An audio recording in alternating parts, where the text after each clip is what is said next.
आखिर कांग्रेस सांसद प्रियंका गांधी ने प्रधानमंत्री नरेंद्र मोदी से ऐसा क्या सवाल किया जिसका जवाब वो सिर्फ 2 शब्दों में देकर मुस्कुरा के टाल गए। बीजेपी के साथ सरकार की नज़र में कांग्रेस सांसद प्रियंका गांधी का ओहदा क्या है? सबसे बड़ी बात यह है कि राहुल गांधी आने वाले वक्त में प्रियंका गांधी को कांग्रेस में किस नंबर पर देखना चाहते हैं।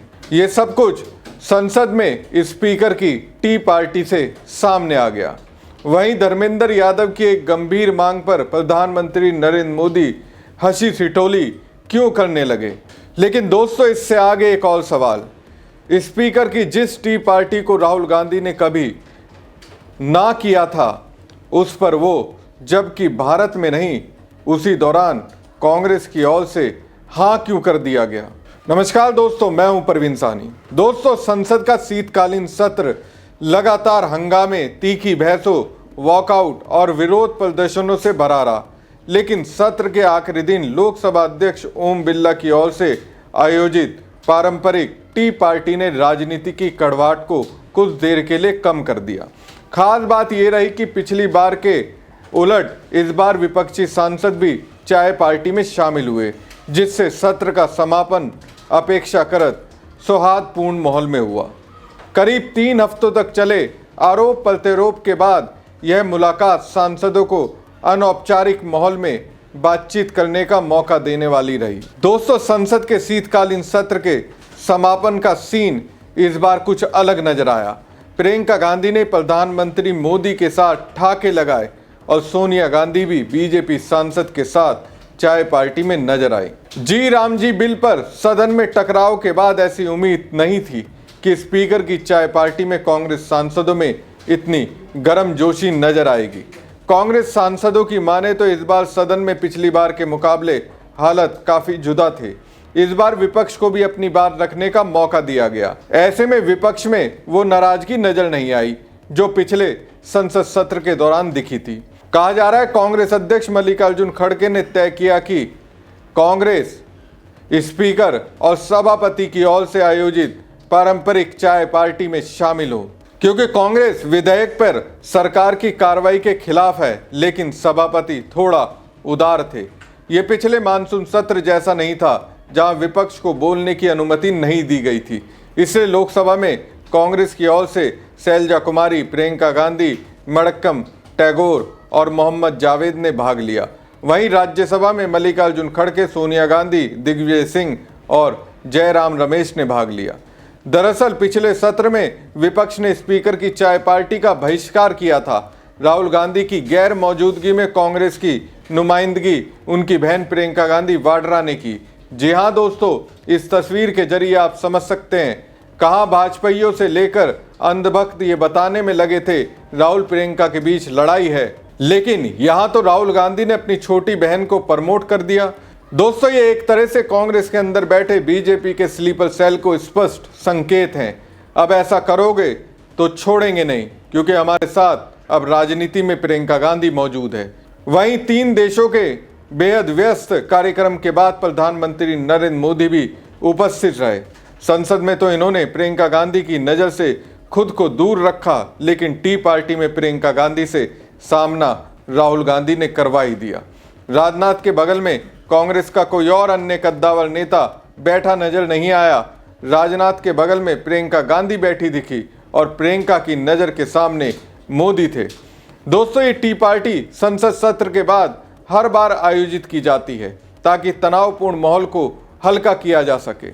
लोकसभा स्पीकर के कार्यालय द्वारा शेयर की गई तस्वीरों में प्रियंका गांधी प्रधानमंत्री नरेंद्र मोदी, रक्षा मंत्री राजनाथ सिंह और ओम बिरला के साथ बैठी नजर आई। इस बैठक में समाजवादी पार्टी के धर्मेंद्र यादव, एनसीपी एसपी की सुप्रिया सुले और सीपीआई नेता डी राजा भी मौजूद थे। बैठक करीब 20 मिनट तक चली। बैठक के दौरान कई हल्के फुल्के पल भी देखने को मिले।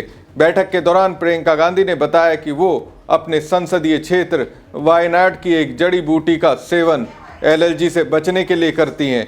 इस पर पीएम मोदी और राजनाथ सिंह मुस्कुराते नजर आए। यही नहीं दोस्तों, प्रियंका गांधी ने लगे हाथ पीएम मोदी से एक सवाल भी पूछ लिया। उन्होंने मोदी से उनके हालिया इथियोपिया, जॉर्डन और ओमान दौरे के बारे में भी पूछ लिया। इस पर प्रधानमंत्री ने जवाब दिया कि यात्रा अच्छी रही।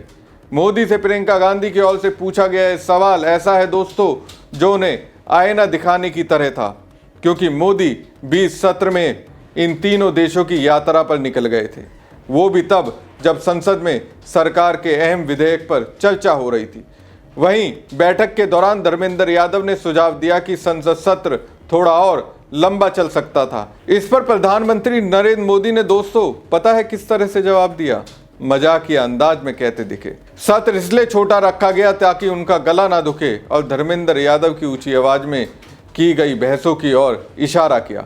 इस टिप्पणी पर हालांकि सांसदों में हंसी फैल गई, लेकिन देखा जाए तो धर्मेंद्र यादव ने तो पते की बात कही थी, लेकिन इसको प्रधानमंत्री नरेंद्र मोदी ने किस तरह से लिया?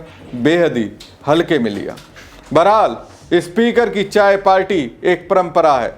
हर सत्र के समापन के बाद उनके कक्ष में सभी दलों के प्रमुख नेता जुटते हैं। सदन में वार पलटवार और आरोप प्रत्यारोप से तीखे हुए माहौल को सौहार्द और सद्भाव से हल्का करने का प्रयास किया जाता है। लगभग 20 मिनट तक चली इस टी पार्टी में कुछ विपक्षी नेताओं ने पीएम मोदी से आग्रह किया कि नए संसद भवन में भी सांसदों के बैठने के लिए केंद्रीय कक्ष होना चाहिए। दरअसल पुराने संसद भवन में ऐतिहासिक सेंट्रल हॉल है, जहां सत्र के दौरान सांसद, पूर्व सांसद आदि बैठकर अनौपचारिक चर्चा करते हैं। नए संसद भवन में सांसदों को इसकी कमी खल रही है, क्योंकि यहां सांसदों के मिलने का एकमात्र स्थान कैंटीन है। पुराने संसद भवन को अब संविधान सदन बनाया गया है और वहां केंद्रीय कक्ष का उपयोग यदा कदा ही होता है। इस पर पीएम ने कहा कि वो तो रिटायरमेंट के बाद के लिए है, अभी तो आपको बहुत सेवा करनी है। इस पर बैठक में जोर जोर से ठाके लगने लगे। कुल मिलाकर देखा जाए सत्ता पक्ष को अब यह एहसास हो चुका है कि विपक्ष को हल्के में लिया नहीं जा सकता। उन्हें जब सम्मान देंगे तो ही सम्मान मिलेगा। हमारी खबर आपको कैसी लगी कमेंट बॉक्स में कमेंट करके जरूर बताएं। साथ ही पेज को ज़्यादा से ज़्यादा लाइक और शेयर कीजिएगा। धन्यवाद। ये जो अधिनियम महात्मा गांधी नरेगा 2005 को रिपील करता है और एक नया अधिनियम बनाया गया है, इसके बारे में मैं कुछ बातें कहना चाहता हूं। पहली बात तो यह है कि कांग्रेस के मुख्यमंत्रियों की बैठक जब गुवाहाटी में अप्रैल 2002 में हुई, 15 सीएम मौजूद थे गुवाहाटी में। उसकी अध्यक्षता श्रीमती सोनिया गांधी जी ने किया। डॉक्टर मनमोहन सिंह जी थे, प्रणब मुखर्जी थे, बड़े बड़े हमारे नेता थे। और उस गुवाहाटी के बैठक में अप्रैल 2002, उस गुवाहाटी के बैठक में पहली बार हमारे प्रस्ताव में ये लिखा गया, गुवाहाटी रेजोल्यूशन में, कि सरकार को, केंद्र सरकार को रूरल एम्प्लॉयमेंट गारंटी एक्ट लाना चाहिए।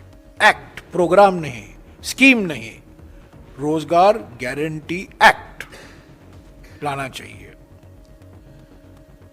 उसके बाद में 2004 के चुनाव में, कांग्रेस पार्टी के चुनाव घोषणा पत्र में ये वादा किया गया था कि हम रोजगार गारंटी एक्ट लाएंगे, कानून बनाएंगे 100 दिन का, और ये हमने कहा भी था 100 दिन का होना चाहिए। उसके बाद में कॉमन मिनिमम प्रोग्राम बना यूपीए 1 का, और जुलाई 2004 से लेकर अगस्त 2005 तक, यानी कि 13 महीनों के लिए इस विषय पर देश भर में चर्चा हुई। पहले एक मसौदा तैयार किया गया था नेशनल एडवाइजरी काउंसिल की ओर से। उसके बाद में उस मसौदे पर सरकार में चर्चा हुई, विचार विमर्श हुआ, एक विधेयक का मसौदा तैयार किया गया, पेश किया गया। तब के ग्रामीण विकास मंत्री रघुवंश प्रसाद सिंह जी थे, और वो बिल, रोजगार national Rural Employment Guarantee act, स्थायी समिति को भेजी गई, और स्थायी समिति की अध्यक्षता कल्याण सिंह जी, उत्तर प्रदेश के पूर्व मुख्यमंत्री, बीजेपी के एक महत्वपूर्ण प्रमुख सांसद, वे अध्यक्ष थे इस समिति की। और समिति ने इस पर कुछ 7-8 महीने बहस की। तब अंत में अगस्त 2005 में यह कानून बना। मैं आपको कहना चाहता हूं, जब Mahatma Gandhi National Rural Employment Guarantee Act बना, सर्वसम्मति से बना, सकारात्मक सर्वसम्मति से बना, सभी पार्टियों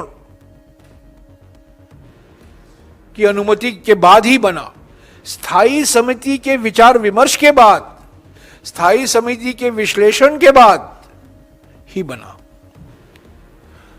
तो जरा तुलना कीजिए, जिस तरीके से विकसित भारत जी राम जी विधेयक लाया गया था, 2 दिन पहले हमें जानकारी मिलती है, समिति को भेजी नहीं जाती है, इस पर हम संशोधन भी नहीं दे सकते क्योंकि समय बहुत कम है, और यह पारित होता है।